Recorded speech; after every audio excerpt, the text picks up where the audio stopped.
കരൺ താപ്പറും സിദ്ധാർത്ഥ് വരദരാജനും രാജ്യദ്രോഹികളാകുമ്പോൾ മോദിയെ വിറപ്പിച്ച മാധ്യമപ്രവർത്തകർ വേട്ടയാടപ്പെടുന്ന കാലം. എൻ്റെ നിലപാട്. ഗുജറാത്ത് കലാപകാലം ഓർമ്മയില്ലേ? കലാപത്തിന് പിന്നിൽ മോദിയെന്ന് മാധ്യമങ്ങൾ അച്ചുനിരത്തിയ കാലം. വാക്കുകൾ കൊണ്ട് ന്യൂസ് റൂമുകളിൽ തീ പടർത്തുന്ന കരൺ താപ്പർ എന്ന മാധ്യമപ്രവർത്തകൻ അന്ന് CNN IBNൽ പ്രവർത്തിക്കുകയാണ്. ഡെവിൾസ് അഡ്വക്കേറ്റ് എന്നായിരുന്നു അദ്ദേഹം നടത്തിയ ഇൻ്റർവ്യൂ പരിപാടിയുടെ പേര്. മുന്നിലെത്തുന്ന അതിഥികളെ ചോദ്യശരങ്ങൾ കൊണ്ട് കീറി മുറിച്ചിരുന്നു കരൺ താപ്പർ. 2007 കാലം. ഗുജറാത്ത് കലാപം കഴിഞ്ഞ് 5 വർഷം പിന്നിട്ടിരുന്നു. കുപ്പായത്തിലെ ചോരക്കറ കഴുകിക്കളഞ്ഞ് എന്ന ഗർവിൽ മോദി നടക്കുന്ന കാലം. ദേശീയ രാഷ്ട്രീയത്തിലേക്ക് ഇറങ്ങാൻ അദ്ദേഹം വെമ്പൽ കൊണ്ട് നിൽക്കുകയായിരുന്നു. അങ്ങനെയാണ് അരുൺ ജെയ്റ്റ്ലി വഴി മോദി കരൺ താപ്പറിന് മുന്നിലെത്തുന്നത്.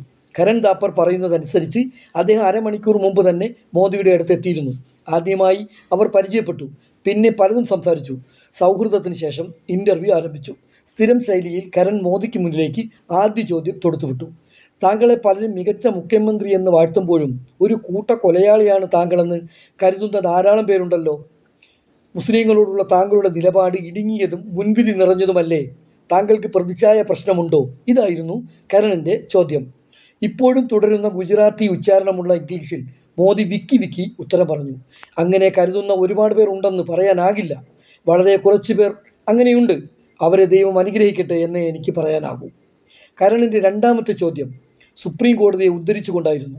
താങ്കളെ സുപ്രീം കോടതി വിശേഷിപ്പിച്ചത് ആധുനിക നീറോ എന്നല്ലേ? സ്ത്രീകളും കുട്ടികളും കത്തിയെരിയുമ്പോൾ താങ്കൾ എന്തു ചെയ്യുകയായിരുന്നു? സുപ്രീം കോടതി ജഡ്ജിമെൻറ്റ് ഒന്നുകൂടി താങ്കൾ വായിക്കണം എന്നായിരുന്നു ഇതിന് മോദി നൽകിയ ഉത്തരം. എന്നാൽ മൂന്നാമത്തെ ചോദ്യം വന്നതോടെ മോദി പൂർണ്ണമായും കീഴടങ്ങി. എന്താണ് പ്രശ്നമെന്ന് ഞാൻ പറയാം. 2002 ഗുജറാത്ത് കൂട്ടക്കൊല കഴിഞ്ഞ് 5 വർഷത്തിന് ശേഷം ഇപ്പോഴും ഗോദ്ര എന്ന ദുർഭൂതം താങ്കളെ വേട്ടയാടുകയാണ്. എന്തുകൊണ്ടാണ് താങ്കൾ ഇതിന് കൃത്യമായൊരു പരിഹാരം കാണാത്തത്? മോദിയുടെ മുഖം അപ്പോഴേക്കും ചുവന്നിരുന്നു. വാക്കുകളിൽ ക്രൗര്യം നിറഞ്ഞു. ഇതെല്ലാം ഞാൻ കരൺ താപ്പറിനെ പോലുള്ള മാധ്യമപ്രവർത്തകർക്ക് വിട്ടുകൊടുത്തിരിക്കുകയാണ്. അവർ ചെയ്യട്ടെ, അവർ ആസ്വദിക്കട്ടെ. വീണ്ടും കരണിൻ്റെ പ്രകോപനം. ഒരു കാര്യം ഞാൻ നിർദ്ദേശിക്കട്ടെ? ഒരു പ്രശ്നവുമില്ല, പറയൂ എന്ന് മോദി. എന്തുകൊണ്ടാണ് താങ്കൾ ഗുജറാത്ത് കൂട്ടക്കൊലയിൽ തെറ്റ് സമ്മതിക്കാത്തത്, ഖേദം പ്രകടിപ്പിക്കാത്തത്? സർക്കാർ കുറച്ചുകൂടി കാര്യക്ഷമമായി പ്രവർത്തിച്ചിരുന്നെങ്കിൽ മുസ്ലിം കൂട്ടക്കൊല ഒഴിവാക്കാമായിരുന്നു എന്ന് സമ്മതിക്കാത്തത്?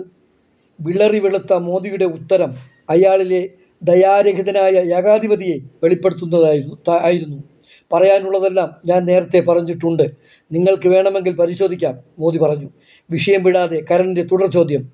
ഇനി അതിനെപ്പറ്റി സംസാരിക്കില്ല എന്ന് പറയുന്നത് ശരിയാണോ? ഗുജറാത്തിനെ പറ്റിയുള്ള മോശം ഇമേജ് മാറാൻ അത് സഹായിക്കില്ലേ? ഇത്രയുമായപ്പോൾ മോദി അസ്വസ്ഥനായി. എനിക്ക് വിശ്രമിക്കണം, കുറച്ച് വെള്ളം വേണം എന്ന് പറഞ്ഞ് അയാൾ എഴുന്നേൽക്കാനാഞ്ഞു. പതിയെ ലേപ്പൽ മൈക്കൂരി കരണിന് നേരെ നീട്ടി. നമ്മുടെ സൗഹൃദം തുടരണം എന്ന് ആവർത്തിച്ചു പറഞ്ഞു. നിങ്ങൾ ഇവിടെ വന്നു, സന്തോഷം, നന്ദി. പിന്നെ ഒരു ഗ്ലാസ് വെള്ളം വാങ്ങി കുടിച്ചു. ഈ അഭിമുഖത്തിന് ശേഷം മുൻകൂട്ടി ചോദ്യവും ഉത്തരവും തയ്യാറാക്കാതെ മോദി ഒരു ഇൻ്റർവ്യൂയിലും പിന്നെ പങ്കെടുത്തിട്ടില്ല എന്നാണ് ചരിത്രം. ഇതേ കരൺ താപ്പറിന് എതിരെയാണ് BJP നിയന്ത്രിക്കുന്ന ആസാം ക്രൈംബ്രാഞ്ച് ഇപ്പോൾ രാജ്യദ്രോഹ കുറ്റം ചുമത്താൻ ഇറങ്ങിയിരിക്കുന്നത്. നമ്മൾ അടുത്ത കാലത്ത് കണ്ട സ്ഫോടനാത്മകമായ നിരവധി വെളിപ്പെടുത്തലുകൾ വന്നത് ദ വയർ എന്ന ഓൺലൈൻ വാർത്താ പോർട്ടലിന് വേണ്ടി കരൺ താപ്പർ നടത്തിയ അഭിമുഖങ്ങളായിരുന്നു.